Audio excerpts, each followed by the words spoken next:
Bom dia, povo abençoado de Jesus. Vamos então para mais um estudo hoje, livro de Jeremias, capítulo 30 ao 33. E a palavra do Senhor começa a falar ao coração de Judá e de Israel através da boca do profeta. E agora Deus, depois de falar do juízo, daquilo que viria, ele promete a restauração, a cura, e que ele mudaria a sorte do povo de Israel e de Judá.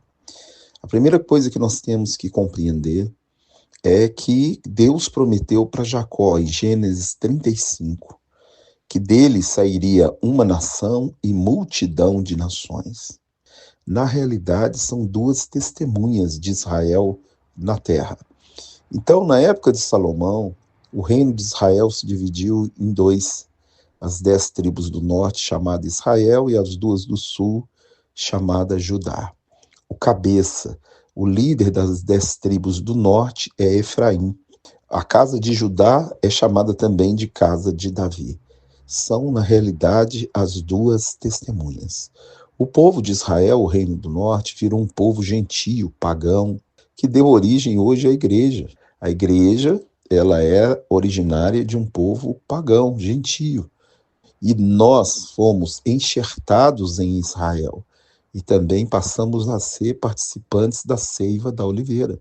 Efésios capítulo 2, 11 em diante, você lê Romanos capítulo 11, verso 15 em diante, e você vai ver que você também é Israel. E agora Deus promete restaurar a sorte de Israel e de Judá. Então no verso 3 há uma promessa de restauração de Israel e de Judá. E no verso 6 ele pergunta se um homem pode ter dores de parto, falando que é dias de angústias para Israel e para Judá, mas que ele mudaria a sorte tanto de Israel quanto de Judá. Será que esse dia foi quando eles voltaram para a terra, lá na época do rei Ciro Medo-Persa? Não. Você tem que linkar as profecias bíblicas. Homens com dores de parto. Se você não sabe o que é dores de parto, é a grande tribulação que virá sobre a terra. E Mateus 24 é um mini apocalipse. Fala das coisas, das dores de parto. E nós já estamos no princípio das dores, assim como uma mulher. Ela vai dar à luz, ela começa a ter contrações. Nós começamos as contrações. E você está vendo Jeremias aí, ele falando, será que o homem pode ter dor de parto? Eu mudarei ainda a sorte do meu povo. E no verso 9 ele fala que esse povo servirá a Deus e Davi, o rei que eu levantarei. E ele está falando que vai levantar Davi no futuro. É interessante que o cego de Jericó chama Jesus, filho de Davi. Leia Ezequiel 37, 21 a 26. Fala a mesma coisa, que ele vai mudar a sorte, que ele vai fazer de Israel e de Judá um só povo. E no verso 10 ele fala que Jacó voltará a ficar tranquilo. O milênio vai ser implantado na terra, 1000 anos de paz. Apocalipse capítulo 20, 1 e 2. O diabo será preso e Jesus reinará 1000 anos. E no verso 22 ele fala, vós sereis o meu povo e eu serei o seu Deus. E ele fala no verso 24 sobre o brasume da ira de Deus, mas que nos últimos dias entenderiam isso. E nós podemos ler Jeremias hoje e entender a promessa de restauração, não só da terra, mas do povo de Deus. E você deve perseverar, você deve guardar a sua fé até o fim. Sobrevirão na terra tempos difíceis, mas para aqueles que temem o Senhor, para aqueles que guardam o seu nome, ele fará deles particular tesouro nesses dias. E no 31, verso 1, ele fala que naqueles dias serei para o meu povo Deus e eles serão o meu povo. E Jeremias 31 é uma leitura muito importante para você, porque Jeremias 31 fala da restauração de todas as coisas.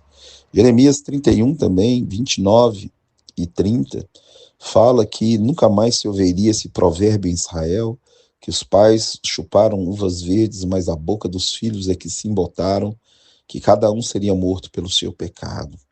Em Êxodo capítulo 20, verso 4, a Bíblia diz que a maldição vai até a 4ª geração daqueles que aborrecem o Senhor e a bênção até a 1000ª.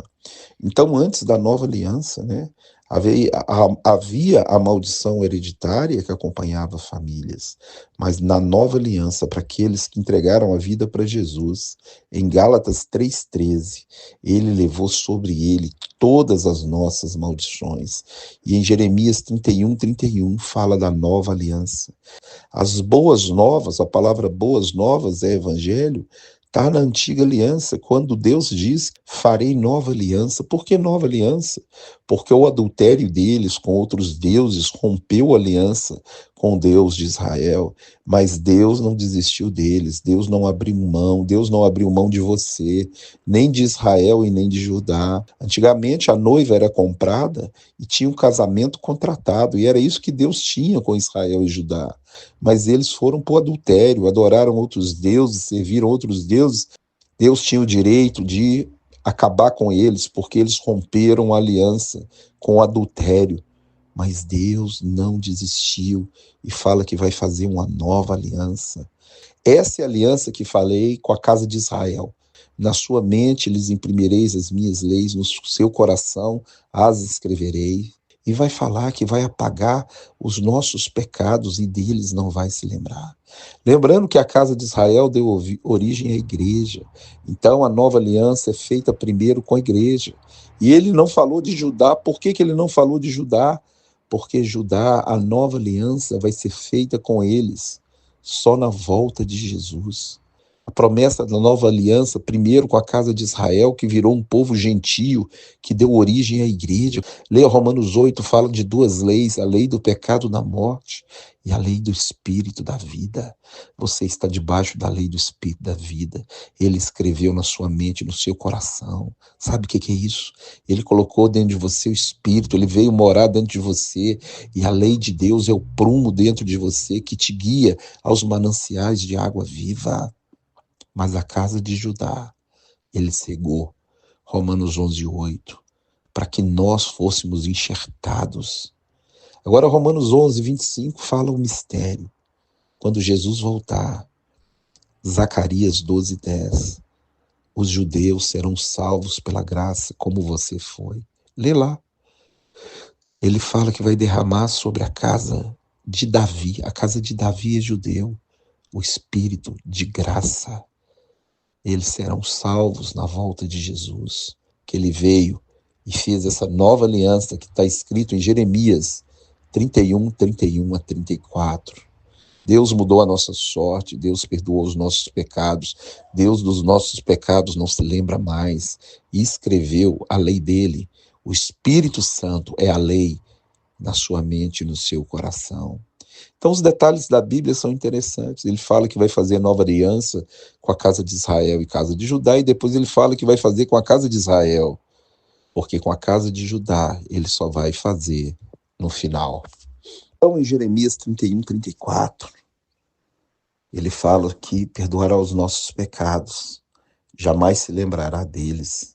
E agora no capítulo 32 ele manda Jeremias comprar um campo, porque Jeremias pede a explicação disso. Ele fala que vai queimar aquela cidade, vai destruir todas as coisas, vai entregar na mão do rei da Babilônia por causa da idolatria, do pecado, mas que vai trazer eles de volta e restaurar a sorte deles. Eu amo a palavra de Deus, eu amo Deus, porque a longanimidade dele é uma coisa assim impressionante, o amor dele pelas pessoas.